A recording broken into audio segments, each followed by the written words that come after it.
تو اب کیا ہے, کیونکہ اللہ نے دین کو دنیا میں غالب کرنا ہے نا, تو اب دیکھو ضرورت ایجاد کی ماں ہے. جس چیز کی ضرورت ہوتی ہے اللہ اس چیز کو پیدا کرتے ہیں. آج اگر یہ زمین کی رگوں میں پیٹرول دریافت نہ ہوتا تو انسان زندہ رہ سکتا؟ گدھے گھوڑوں پہ اگر تجارت ہوتی تو کراچی کو فار ایگزامپل پتہ نہیں کتنے ہزار ٹن گندم چاہیے ہوتی, تو چائنا سے گدھے سوار ہوتے گندم لانے کے لیے. بتاؤ, پہلے تو ایسا ہی ہوتا تھا نا, بھائی شہر میں گندم ختم ہے تو وہاں سے اتنے گدھے تاجر لوگ منگوا رہے ہیں, تو اتنے گدھے ہوتے کہ گندم سے زیادہ گدھوں کی ویلیو بڑھ جاتی. گندم کے سے زیادہ کس کی ویلیو ہوتی؟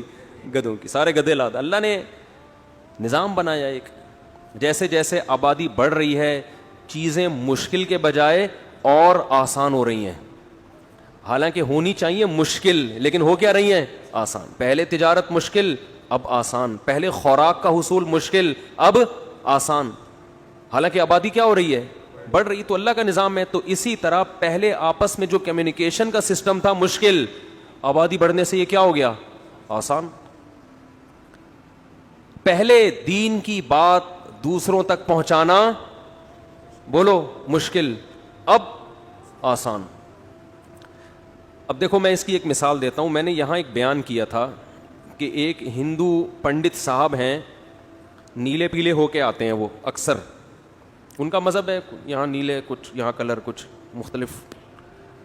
ہمارے یہاں مولانا تو سیدھے سادے ہوتے ہیں نا, کوئی کلر نہیں ہوتا ان کے, ٹھیک ہے نا, جیسے ہیں ویسے ہی آ کے بیٹھ گئے. لیکن ہندوؤں میں کے جو مولانا ٹائپ کے لوگ ہوتے ہیں وہ کلرفل ہوتے ہیں, اس میں ان کا کوئی مذہب ہوگا, ہم کسی کا کی توہین نہیں کر رہے.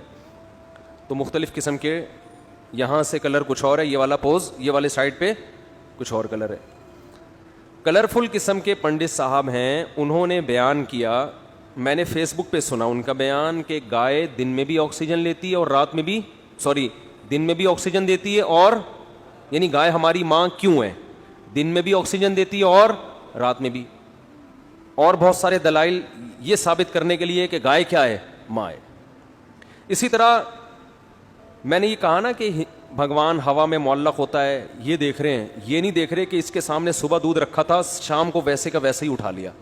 تو یہ سوال پنڈت جی سے پوچھا گیا تو انہوں نے فرمایا کہ جیسے خوشبو جب ہم سونگھتے ہیں تو گلاب کے پھول کا ویٹ کم نہیں ہوتا, لیکن اس سے ہم فائدہ پورا اٹھا رہے ہیں, تو ایسے ہی بھگوان جو ہے وہ دودھ, پراٹھے, انڈے جو بھی رکھو اس سے فائدہ اٹھا لیتا ہے, لیکن وہ انڈے کم بولتے کیوں نہیں بھائی؟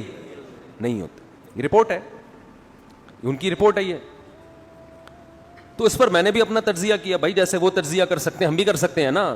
یوٹیوب آزاد ہے, فیس بک آزاد ہے, جو بھی, بشرطے کہ وہ وائلنس ہی نہ پھیلا رہا ہو, کوئی مار دھاڑ کی باتیں نہ کر رہا ہو, تو وہ تو ہم نہیں کر رہے.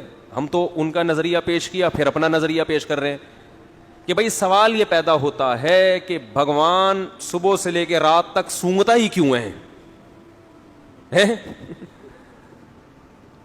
اس کو کھانے پینے سے کس چیز نے روکا ہے؟ ایک دفعہ ہماری خاطر ایک نوالا لے لے اس میں سے, ہم خوش ہو جائیں گے. چلو بھگوان تھوڑا سا تو ہلتا ہے نا. اور اگر سونگ نہیں ہے تو پنڈت جی نے جو مثال دی تھی نا گلاب کے پھول کی, وہ پھول اٹھا کے سونگ کے دکھایا تھا.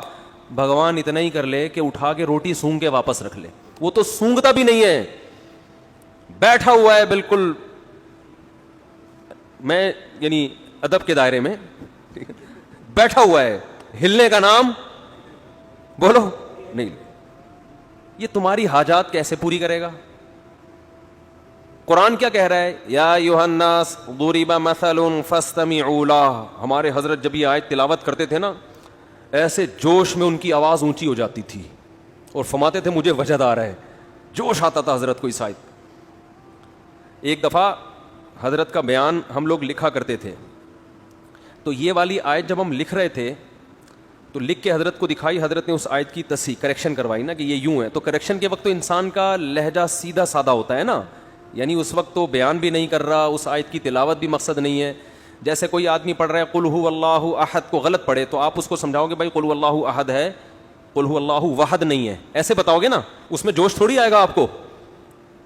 لیکن حضرت اس آیت کی کریکشن کروا رہے تھے اور اونچی آواز ہو گئی, ٹھیک ہے نا, یا ایھا الناس ضرب مثل فاستمعوا لہ, ایک دم جوش میں آ گئے. ہم نے کہا یہ لکھوا رہے ہیں یا تقریر کر رہے ہیں؟ پھر فرمانے لگے جب یہ آیت پڑھتا ہوں تو مجھے اتنا جوش آتا ہے کہ چیخنے کا دل کرتا ہے یہ ایسی مزیدار